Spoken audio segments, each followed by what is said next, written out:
Assalamualaikum warahmatullahi wabarakatuh. Perkenalkan, nama saya Sofyan Sauri. Saya dari kelas MJ701.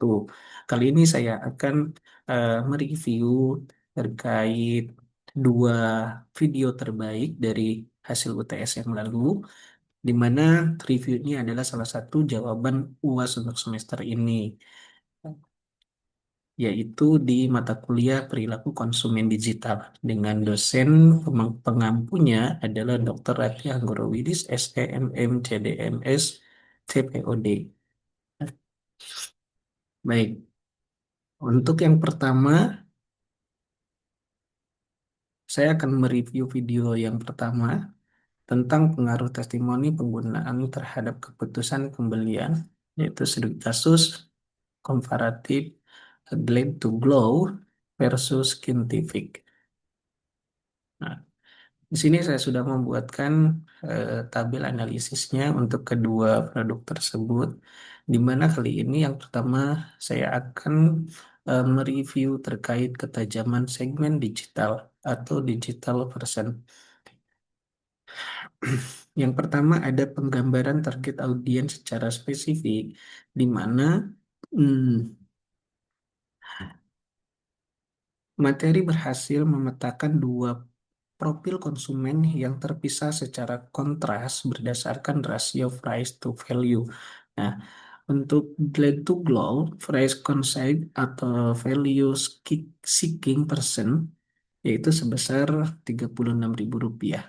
Lalu untuk Scientific adalah efisiensi driven atau social flow oriented version sebesar dari 112.000 hingga 150.000.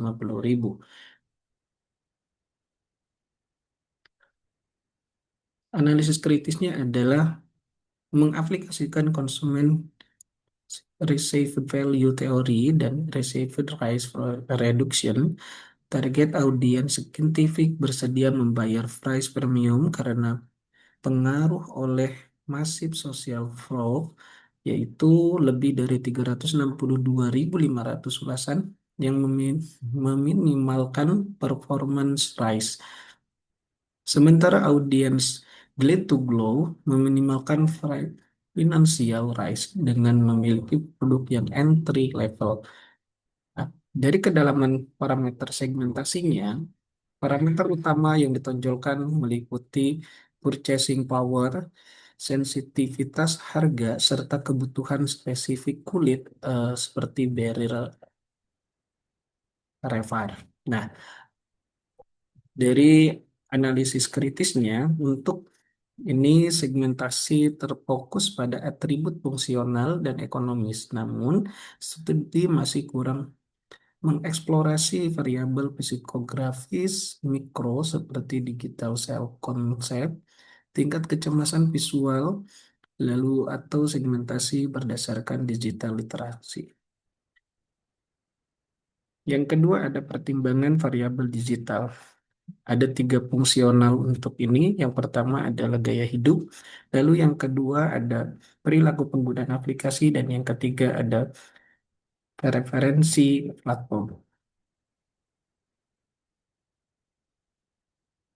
Untuk gaya hidup, ini mempertimbangkan tren research before buying dan EWOM, Electronic Word of Mouth.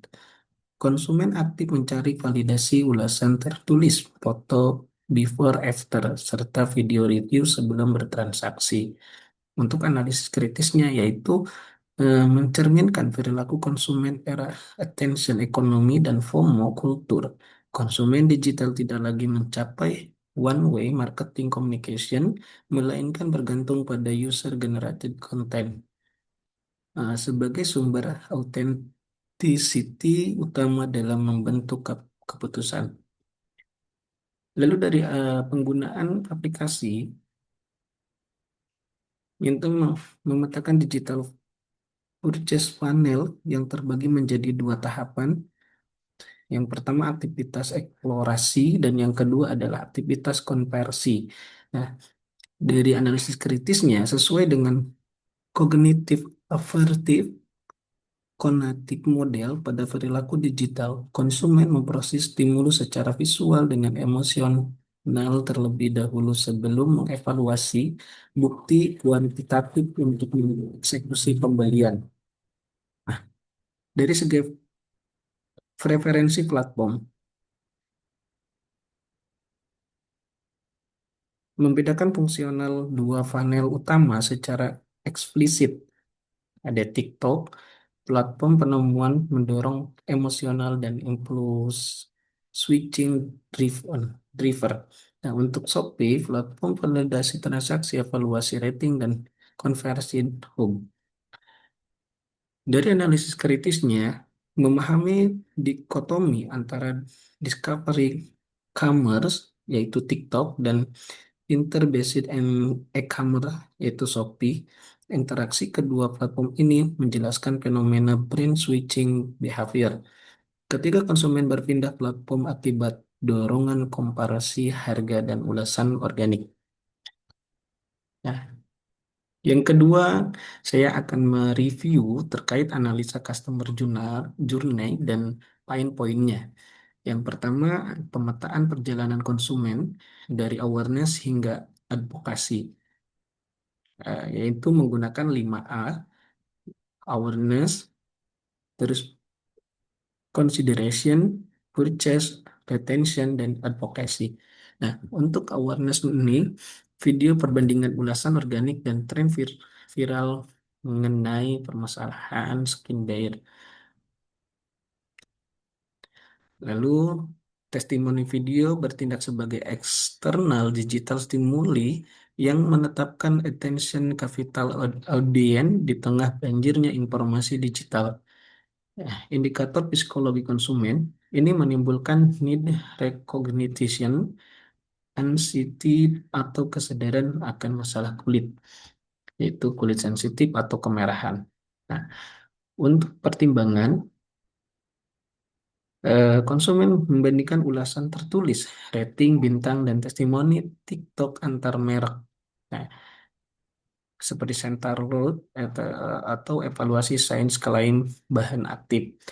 Untuk indikator psikologinya, konsumen menghitung price to value rate, menimbang klaim efektivitas 14 hari dengan versus harga produk 36.000 versus 150.000. Nah, untuk prosesnya, untuk pembelian, konsumen bertransaksi setelah memvalidasi total ulasan dan rasio ulasan berfoto. Seperti Shopee berfungsi sebagai validation hub, di mana JMOT dikonsolidasikan guna menekan required raise. Nah, untuk terjadi total purchase pada cloud to glow karena harga terjangkau dan high commitment purchase pada Skin TV karena social proof masif. Dari referensinya, penggunaan langsung produk yang memvalidasi kecocokan kulit dan manfaat nyata. Kepuasan terbentuk ketika hasil pemakaian aktual sesuai melebihi ekspektasi yang dibangun oleh testimoni.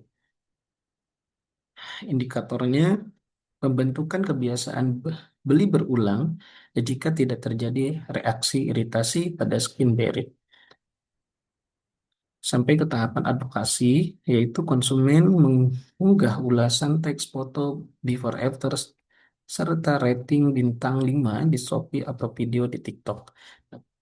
Advokasi konsumen bertindak sebagai mikro-influencer yang memperkuat ekosistem sosial proof untuk pengaruhi calon pembeli baru. Indikator psikologi konsumennya adalah altruistic gravitation dan keinginan membagikan validasi sosial atas keberhasilan perawatan kulit. Yang kedua ada review analisis efektivitas sosial terhadap masalah utama, yaitu pain point-nya. Ini ada 4 kategori utama: information pain point, financial economy pain point, psychological and performance pain point, lalu ada volatilitas keputusan. Untuk informasi poin-poin, video berbanding ulasan organik dan tren viral mengenai permasalahan skin barrier. Analisis kritisnya ini penggunaan user generated content atau UGC berbentuk foto atau video berhasil membangun cognitive trust dan mereduksi ketidakpastian informasi pasar. Yang solusinya adalah penyediaan bukti visual berbentuk foto before after, yaitu sebesar 70% rasio foto di Skintific dan ulasan organik berulang di TikTok atau Shopee. Untuk financial dan economic pain point-nya, keraguan membeli produk mahal yang belum tentu cocok mendorong fenomena switching behavior. Secara kritis, mereduksi pervade monetary rise, memicu trial purchase dan memfasilitasi brand switch dari merek yang lebih mahal. Nah, solusinya adalah penetapan harga entry level yang sangat terjangkau oleh Glade to Glow sebesar 36.000 sebagai alternatif value for money.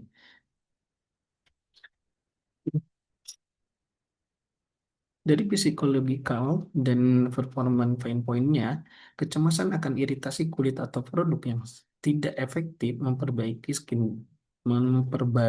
skin barrier, mengurangi kecemasan melalui social conformity, namun tidak dapat sepenuhnya mengeliminasi risiko biological equi dari ketidakcocokan kulit individu. Nah, validasi berbasis masif social flow, misalnya seperti tadi 362.500 lebih ulasan dan rating 93,5% pada Skintific.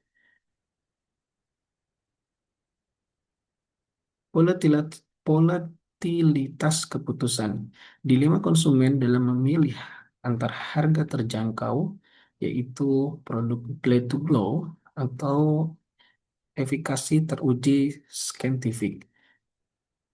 Analisisnya membantu konsumen mengambil keputusan berdasarkan kepribadian digital mereka. Lalu untuk solusinya, penegasan eh, yang jelas di media sosial seperti Glade to Glow, budget Glade to Glow adalah budget scientific adalah 5 kali sermain teknologi. Nah, yang ketiga, saya akan mereview terkait kreativitas strategi digital. Yang pertama ada evaluasi strategi digital yang diusulkan, yaitu Digital Strategy Evaluation dari Glad to Glow. Ini strategi yang diusulkannya seperti kampanye review, berhadiah, dan before after challenge 2 sampai 4 minggu. Evaluasi kritisnya adalah insentif voucher mengaktifkan positif reinforcement untuk memicu partisipasi konsumen. Tantangan before after menghasilkan UGC organik yang memperkuat cognitive trust calon pembeli. Implikasi terhadap keputusan pembelian ini meningkatkan foto review rate dari kondisi saat ini 16 dari 128 ulasan untuk memperkecil kesenjangan sosial grup dibandingkan kompetitor. Lalu ada kolaborasi mikro influencer, ya, 10 sampai 100 followers. Mikro influencer memiliki review authenticity dan reliability lebih tinggi dibandingkan mikro influencer, sehingga pesan lebih mudah memicu efek komersi sosial tanpa kesan terlalu dipaksakan.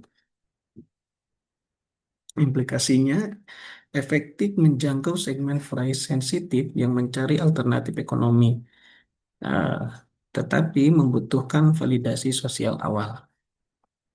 Untuk scientific, itu strategi yang diusulkannya adalah program loyalitas berbasis review dan uh,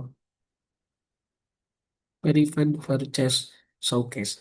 Nah, untuk evaluasi evaluasi kritisnya, penghargaan poin memperkuat intrinsic dan extrinsic motivation, menampilkan verified purchase review di media sosial dan Shopee, mengkonfirmasi keada, keandalan informasi guna meredukasi sponsor review bias.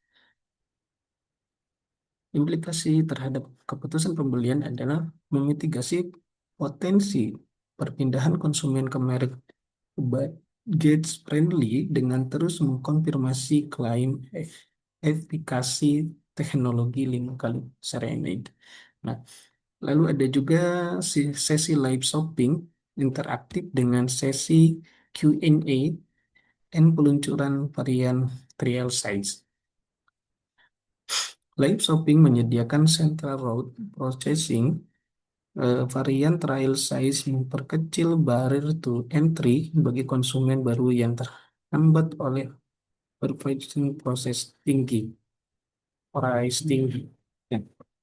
Lalu eh, implikasi terhadap keputusan pembeliannya yaitu memfasilitasi low rise trial tanpa menurunkan citra harga produk reguler atau premium brand equity. Yang kedua ada analisis realistis, implementasi pasar dan risiko strategi. Untuk Glad to Glow, strategi digital kampanye insentif review dan USG channel, tingkat realistis implementasinya ini sangat tinggi sesuai dengan landscape TikTok Indonesia yang sangat responsif terhadap kampanye berbasis insentif dan tantangan interaktif. Potensi risiko strateginya, konsumen dapat memberikan ulasan yang tidak jujur nih demi hadiah, sehingga menurunkan kredibilitas ulasan tidak terdeteksi oleh calon pembeli skeptis. Mitigasi risikonya, terapkan kurasi ulasan berbasis verifikasi sistem dan syarat unggah foto atau video pemakaian aktual minimal 14 hari. Lalu ada kolaborasi mikro-influencer masif, membutuhkan alokasi anggaran yang relatif efisien dibandingkan memperkerjakan mikro-influencer. Potensi risikonya, penyampaian pesan yang bervariasi dari banyak kreator dapat mengaburkan USP produk. Nah, mitigasi risikonya, sediakan konten guideline yang baku mengenai poin utama, misal skin barrier, harga terjangkau, atau keunggulan terstruktur. Nah, untuk scientific, strategi digitalnya adalah sesi live shopping, interaktif, dan trial size. Eh, tingkat realitas realis, realistisnya, scientific telah memiliki infrastruktur pemasaran digital yang matang dan engagement level yang tinggi. Peluncuran trial size berisiko menurunkan penjualan produk kemasan penuh full size jika konsumen merasa kemasan kecil sudah mencukupi. Lalu mitigasi risikonya adalah batasi pembelian trial size hanya untuk akumulasi akun baru atau skema bundling.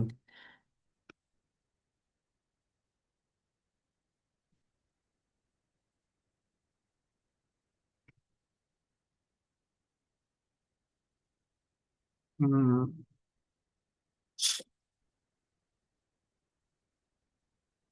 Lalu ada verified purchase atau showcase dan program loyalitas. Ini tingkat realistisnya sangat tinggi, dapat langsung diintegrasikan dengan fitur CRM yang ada. Lalu jumlah ulasan yang terlalu raksasa yaitu sebesar 362.500 dapat menimbulkan kelenuhan atau kecurigaan akan manipulasi algoritma review page. Nah, untuk fokus pada penceritaan ulasan berbasis studi kasus spesifik, misalnya seperti penanganan kasus kulit sensitif atau ekstrim daripada sekedar kualitas angka. Baik, berikutnya saya akan mereview presentasi video yang kedua, yaitu pengaruh testimoni penggunaan terhadap keputusan pembelian parfum Human dan Mykonos. Yang pertama sama seperti video sebelumnya, yaitu ketajaman segmentasi digital atau digital personnya. Analisisnya adalah penggambaran target audiens secara spesifik. Poin evaluasi krisisnya yaitu apakah video atau materi berhasil menggambarkan strategi audiens secara spesifik. Nah, analisisnya ini kurang spesifik, ya cenderung brand generik. Eh, Materi hanya menyebutkan target market secara umum, yaitu generasi milenial dan Gen Z. Dalam perspektif digital customer behavior, segmentasi berbasis demografi antar generasi saja belum cukup untuk belum cukup tajam untuk membentuk digital version yang presisi. Nah, untuk catatan atau temuannya, keterbatasan micro targeting, materi belum menetapkan subsegmen mikro berdasarkan psikografis atau job to be done, misalnya urban, young, profesional, versi budget, conscious, student. Nah, lalu diferensiasi versi brand. Meskipun ada pembedaan citra humans, yaitu premium atau tahan lama, Mykonos itu ekonomis atau sehari-hari, penggambaran sosok buyer person secara real dan spesifik belum terartikulasi secara mendalam. Lalu yang sorry, yang kedua ada pertimbangan variabel digitalnya nih, yaitu meliputi digital lifestyle, behavior, platform preference. Nah, untuk menganalisa ini, apakah analisis mempertimbangkan digital layout, perilaku pengguna aplikasi atau preferensi platform? Pertimbangan cukup baik di tingkat makro, namun belum menggali behavior mikrodata. Materi memuat variabel platform utama TikTok, Instagram, Shopee, Tokopedia, serta saluran e-worm seperti video review, influencer review, dan rating star. Dari gaya hidupnya, untuk catatan akademisnya terlihat dari ketergantungan konsumen pada ulasan digital atau e-worm sebelum membeli experience good parfum tanpa mencium aroma secara langsung. Perilaku penggunaan aplikasinya mengakui adanya pergeseran customer journey di mana konsumen menggunakan platform sosial TikTok atau Instagram untuk pencarian informasi, lalu platform e-commerce Shopee, Tokopedia itu untuk konfirmasi kualitas serta transaksi. Untuk referensi platform, secara tepat membedakan jenis ulasan antar platform, misal ulasan berbasis konten visual atau video di TikTok atau Instagram versus ulasan berbasis rating teks di Shopee atau Tokopedia. Namun aspek alur konversi omnichannel belum dianalisis secara terperinci. Nah, yang kedua adalah analisis customer journey dan pain-pointnya. Yang pertama ini seperti biasa pemetaan penggunaan 5A, yaitu awareness, daya tarik, pencarian informasi, dan tindakan pembelian lalu akomodasi. Nah, untuk kesadaran, pemetaan aktivitas dan saluran konten dari video tersebut adalah konsumen mengenal brand Humans dan McDonald's melalui konten pemasaran aktif dan GC di platform sosial seperti TikTok dan Instagram. Analisis spesifik teori perilaku konsumen digitalnya adalah algorithmic discovery dan attention economy. Konsumen digital tidak lagi secara aktif mencari informasi di tahap awal, melainkan terjangkau secara pasif melalui algoritma rekomendasi. Misal TikTok FYP, mikrokonten memicu kesadaran merek secara visual dan ekonomis. Nah, untuk evaluasinya ini cukup baik ditingkatkan di tingkat permukaan ya. Pemetaan berhasil menangkap peran TikTok dan Instagram sebagai saluran stimulus awal, namun materi belum menjelaskan perbedaan stimulus paid ads versus organic discovery. Nah, untuk daya tariknya, positioning merek berbentuk di mana humans menarik konsumen lewat citra, premium, dan ketahanan aroma, sedangkan Mykonos lebih ke lewat harga, ekonomis, dan varians aroma sehari-hari. Untuk analisis perspektif teori, eh, Executive Evaluation dan Brand Positioning. Konsumen menyaring brand image berdasarkan nilai preferensi, eh, terbentuk berdasarkan narasi yang dibangun di media sosial. Lalu ini dari evaluasinya cukup tajam. Pembedaan atribut daya tarik antara merek premium seperti humans dan ekonomis seperti Mykonos berhasil dipetakan secara konseptual. Dari segi pencarian informasinya, konsumen yang ragu karena sifat produk experience good mencari kepastian melalui ulasan influencer, video review, serta rating dan ulasan tertulis di e-commerce seperti Shopee atau Tokopedia.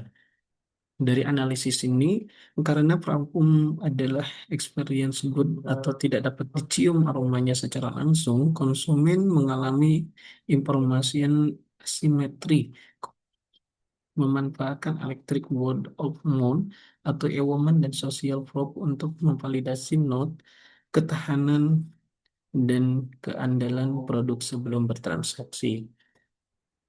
Evaluasinya sangat tajam dan relevan. Dan seperti poin ini adalah kekuatan utama dari materi penulis berhasil mengaitkan karakteristik experience good dengan perilaku pencarian bukti sosial sebagai mekanisme redukasi risiko. Untuk tindakan pembelian, konsumen mengambil keputusan pembelian di platform e-commerce, Shopee, TikTok, atau website resmi lainnya setelah terverifikasi oleh testimoni. Analisis perspektifnya ini e-commerce conversion dan freelance purchase. Tahap konversi dipicu oleh tingginya tingkat kepercayaan yang dibangun dari akumulasi rating bintang dan kepuasan pengguna lain. Ini cukup konvensional. Pemetaan berjalan dari saluran sosial ke checkout e-commerce didefinisikan dengan benar, tetapi belum analisis potensi hambatan transaksi digital eh, atau opsi sampel atau decan. Nah, untuk advokasinya, konsumen yang puas mengunggah ulasan di Shopee, Tokopedia, memberikan rating atau membuat konten video review di TikTok, Instagram, dan kemudian dimanfaatkan kembali sebagai IGC oleh mereka. Advokasi konsumen digital menciptakan siklus pemasaran tertutup. Testimoni dari konsumen berulang menjadi bahan awareness bagi konsumen baru di siklus berikutnya. Ini cukup baik secara konseptual ya. Siklus UGC terpetakan sebagai pendorong kepercayaan. Namun materi belum secara spesifik membedakan organic advocacy dengan comparative atau affiliate advocacy. Oke. Lalu yang kedua adalah analisis efektivitas solusi terhadap masalah utama. Ini ada tiga pilar, yaitu olfactory integrity, experience goods barrier. Masalah realnya adalah konsumen tidak dapat mencium aroma, menguji seal, atau merasakan ketahanan parfum secara fisik saat belanja online. Solusinya yaitu menggunakan e-worm multi saluran, video deskripsi aroma di TikTok atau Instagram, ulasan teks mendalam, serta indikator ketahanan pada ulasan e-commerce. Untuk analisis atau evaluasi kritisnya, itu substitution information ya. Keberhasilan EWOM membantu konsumen membentuk sensory expression, eh, mewakilkan indera penciuman melalui narasi visual dan tekstual. Yang kedua adalah verve finansial atau performance rise, risiko kinerja dan finansial. Nah, ini kekhawatiran konsumen akan membeli produk yang tidak tahan lama, baunya menyengat atau tidak sebanding dengan harga. Untuk solusinya, segmentasi transportasi ulasan seperti Human menekankan testimoni ketahanan dan citra parfum untuk menjamin performance quality. Lalu Mekonos menekankan variasi harga terjangkau dan kenyamanan harian. Nah, ini dari analisis evaluasinya, solusi sangat efektif. Ya, solusi berhasil memetakan dua strategi bentukan persepsi nilai konsumen yang price average terhadap daya tahan terpusat oleh ulasan humans, sedangkan konsumen yang budget completion terpusat oleh varian Mykonos. Lalu yang ketiga adalah information overload dan trust authenticity. Maraknya ulasan rekayasa promosi berbayar atau afiliasi yang berlebihan dan banyaknya pilihan produk yang membingungkan konsumen. Solusinya, penggunaan multi-tipe testimonial menggabungkan rating bintang e-commerce, ulasan pengguna biasa, dan video influencer review. Nah, solusi masih parsial. Kelemahan analisisnya ada pada materi mengasumsikan bahwa semakin banyak testimoni positif akan otomatis meningkatkan kepercayaan trust. Dalam perilaku konsumen digital terkini, maraknya affiliate marketing justru memicu skeptisme konsumen. Solusi teknis seperti Diken atau tester kit atau pemisahan ulasan jujur versus iklan belum dieksplorasi secara mendalam. Yang ketiga adalah kreativitas. Saya akan mereview terkait kreativitas strategi digitalnya. Yang pertama ada evaluasi strategi digital yang diusulkan. Ini ada tiga pokok utama juga strategi digital yang diusulkannya, yaitu yang pertama kampanye media sosial berbasis UGC dan omnichannel testimonial. Deskripsi operasionalnya memanfaatkan UGC dan ulasan key opinion KOL di TikTok, Instagram, serta e-commerce, Shopee atau Tokopedia. Analisis krisisnya ini mengingat parfum adalah experience code, sifatnya sensory ability, kampanye ini secara kognitif mentransformasikan persepsi penciuman menjadi sinyal visual atau audio. Hal ini menurunkan informasi asimetri melalui mekanisme social proof dan source credibility theory. Nah, lalu evaluasinya sangat efektif nih, berhasil menjembatani hambatan evaluasi produk fisik sebelum dibeli. Konversi terdorong karena konsumen Gen Z atau milenial cenderung mempercayai free generation content ketimbang iklan konvensional.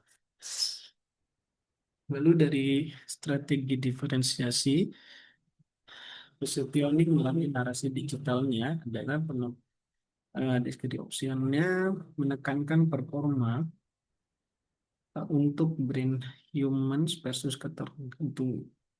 keterjangkauan, yaitu variasi untuk brand Mykonos. Nah, strategi ini membentuk mental frame pada konsumen. Humans memanfaatkan state-driven motivation, kebutuhan ekspresi diri atau status, sementara Mykonos menyasar fungsional economical driven motivation. Nah, evaluasinya adalah memungkinkan kedua brand lokal bersaing di pasar yang sama tanpa saling memangsa. Nah, karena basis keputusan psikologis konsumen yang dibidik berbeda. Lalu dari segi integritas sosialnya, deskripsi operasional menggambarkan bahwa lalu lintas atau traffic dari konsumen edukasi atau ulasan di TikTok, Instagram langsung ke marketplace seperti Shopee atau Tokopedia. Analisisnya pengurangan langkah dalam perjalanan kognitif konsumen, mempercepat transisi dari zero moment of trust ke actual purchase, lalu memicu pembelian impulsif berkat stimulasi konten emosional. Eh, Evaluasinya meningkatkan tingkat konversi secara optimal, namun bergantung pada continuous algoritma platform sosial. Yang kedua ada analisis realistis implementasi pasar dan risiko strategi. Ini ada tiga kategori juga: kampanye media sosial berbasis WG dan KOL, transaksi diferensiasi, positioning produk, dan dependensi pada platform e-commerce dan media sosial. Tingkat realisasi dari kampanye media sosial ini sangat realistis. Ekosistem influencer dan pengguna aktif TikTok, Instagram di Indonesia sangat masif, khususnya pada demografi Gen Z dan milenial.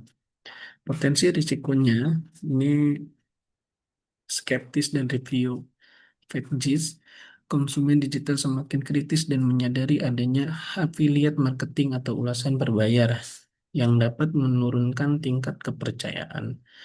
Lalu ketidaksesuaian ekspektasi, risiko ulasan berlebih mengenai durabilitas aroma atau memicu post purchase disensi.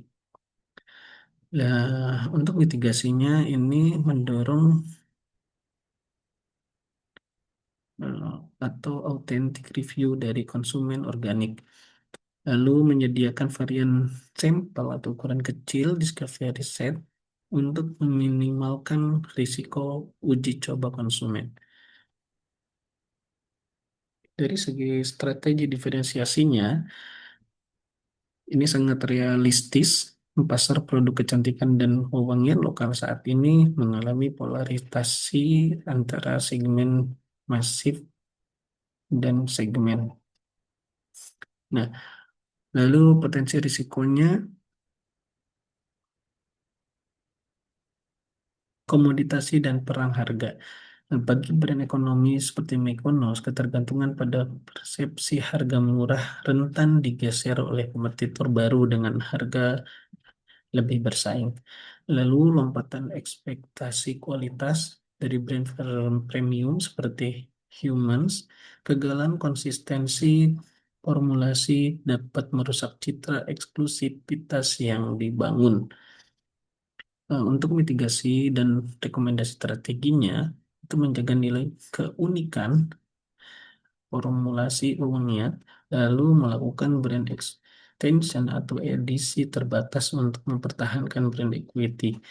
Nah, dari dependensi pada platform e-commerce dan media sosial ini realistis namun rentan.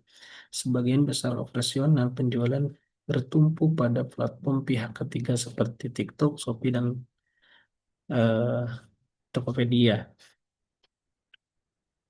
Dari potensi risikonya ini tingginya nilai pengembalian atau belasan buruk akibat malfungsi ekspedisi. Kerusakan kemasan saat pengiriman digital dapat merusak rating bintang di e-commerce. Mitigasinya yaitu mengoptimalkan layanan purna jual customer care untuk memitigasi rating negatif akibat faktor logistik. Baik, cukup sekian yang dapat saya presentasikan. Untuk video yang ketiga, Ini saya tidak mereviewnya karena video tersebut adalah video dari kelompok saya sendiri. Jadi hanya dua video saja yang dapat saya review. Terima kasih sebelumnya. Mohon maaf jika ada kesalahan pengucapan atau penulisan. Saya akhiri. Assalamualaikum warahmatullahi wabarakatuh.